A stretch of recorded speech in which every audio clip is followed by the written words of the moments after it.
Hi friends, welcome to our channel. யூஸ்வலாக நம்ம carrot use பண்ணி கேரட் ஜூஸ் பண்ணியிருப்போங்க, கேரட் புட்டிங் பண்ணிப்போங்க. ஆனால் இன்றைக்கி நம்ம டிஃப்ரெண்ட்டாக கேரட் யூஸ் பண்ணி கேரட் கேக் தாங்க பண்ண போகிறோம். டேஸ்ட் வந்து ரொம்ப அட்டகாசமாக இருக்குங்க. வாங்க எப்படி பண்ணலாங்கிறத பார்க்கலாம். ஸோ இந்த கேரட் கேக் பண்ணுறதுக்காக நம்ம வந்து 1/4 கிலோ கேரட் எடுத்துருக்கோங்க. அந்த கேரட் வந்து தோல் சீவிட்டு ரவுண்டாக வந்து நான் கட் பண்ணி வச்சுருக்கேங்க. அதோட வந்து நம்ம வந்து தேங்காய் வந்து ஆட் பண்ணுறோங்க. தேங்காய் எவ்வளோ ஆட் பண்ணுறோன்னா ஒரு 1/4 மூடி அளவுக்கு தேங்காய் ஆட் பண்ணுறோங்க.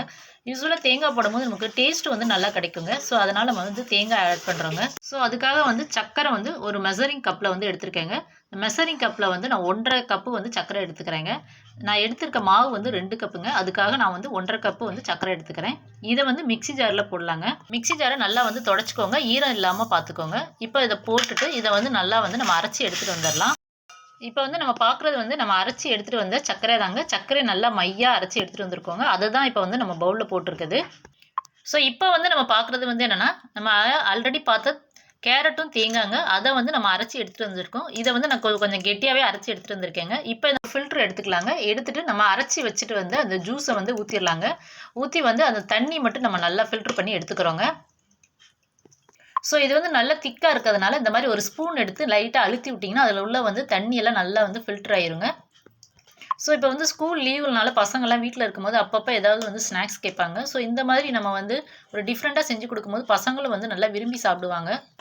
என்னதான் வந்து நம்ம கடையில் வந்து வெரைட்டியாக நம்ம வந்து வாங்கி கொடுத்தாலும் நம்ம கையால் வந்து ஒன்று செஞ்சு கொடுக்கும்போது அதோட சுகமே தனிதாங்க. ஸோ இதை வந்து நல்லா வந்து ஃபில்டர் பண்ணிக்கலாம். ஸோ இதில் உள்ள ஜூஸ்லாம் வந்து நம்ம புளிஞ்சாச்சுங்க. புளிஞ்சதுக்கு அப்புறம் வந்து இந்த மாதிரி ரொம்ப கெட்டியாக இருக்குங்க. ஃபில்டர் பண்ண சக்கையை வந்து நம்ம உள்ளே போடுறாங்க. உள்ளே போட்டு இதுலேயும் வந்து ஒரு கிளாஸ் அளவுக்கு தண்ணி ஊற்றி மறுபடியும் அரைச்சிட்டு வந்து அதை வந்து ஃபில்டர் பண்ணலாம். இதை வந்து நல்லா அரைச்சி எடுத்துகிட்டு வந்தாச்சுங்க. இதையும் நம்ம ஃபில்டர் பண்ணிடலாம். ஸோ இதை வந்து ஊற்றியாச்சுங்க. ஊற்றிட்டு அதையும் வந்து நம்ம என்ன பண்ணுறோன்னா ஒரு ஸ்பூன் வச்சு இந்த மாதிரி லைட்டாக வந்து இது பண்ணிங்கன்னா அழுத்துட்டிங்கன்னா அதில் உள்ள தண்ணியெல்லாம் வந்து இறங்கிடுங்க. ஸோ இதை நல்லா ஃபில்டர் பண்ணி ஜூஸ் வந்து நம்ம எடுத்துக்கலாம். ஸோ கேக் வந்து நல்லா ஃப்ளேவர் இருக்கிறதுக்காக நம்ம என்ன பண்ணுறோன்னா ஏலக்காய் வந்து ஒரு 5 ஏலக்காய் எடுத்து அதை வந்து நல்லா தட்டி உள்ளே உள்ள சீடு மட்டும் நம்ம எடுத்துக்கலாங்க.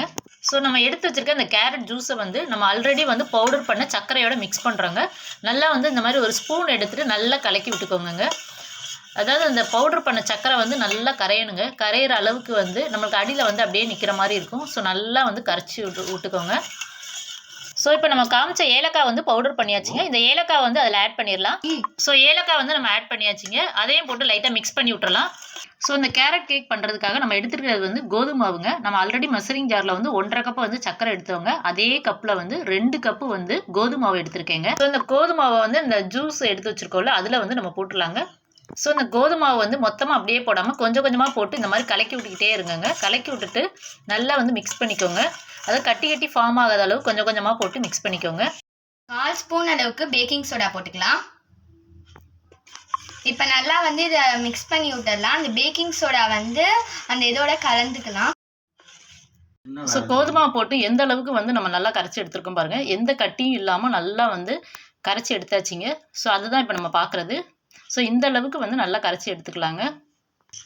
ஸோ எதில் வந்து கேக் வந்து மோல்டு பண்ணுறோமோ அதுக்கு வந்து ஒரு பவுல் எடுத்துக்கிறாங்க. அந்த பவுலில் வந்து என்ன செய்யணும், சுற்றி வந்து எண்ணெய் இல்லைன்னா வந்து நெய் வந்து அப்ளை பண்ணிக்கலாங்க.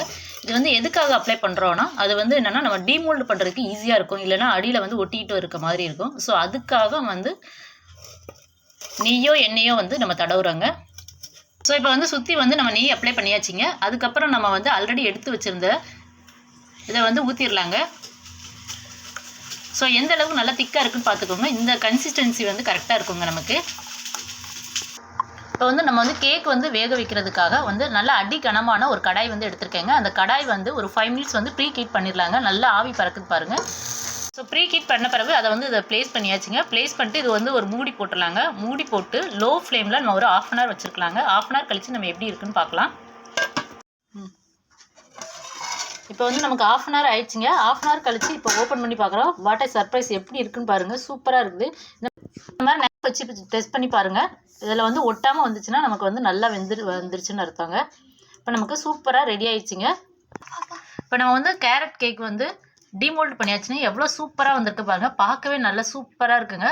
நாங்கள் போடுற வீடியோலாம் உங்களுக்கு பிடிச்சிருந்தா லைக் பண்ணுங்கள். உங்கள் ஃப்ரெண்ட்ஸ் அண்ட் ரிலேட்டிவ்க்கு ஷேர் பண்ணுங்கள். நிறைய பேர் வந்து சப்ஸ்கிரைப் பண்ணி சப்போர்ட் பண்ணுறீங்க. தொடர்ந்து உங்கள் சப்போர்ட்டை கொடுங்க. Thank you so much.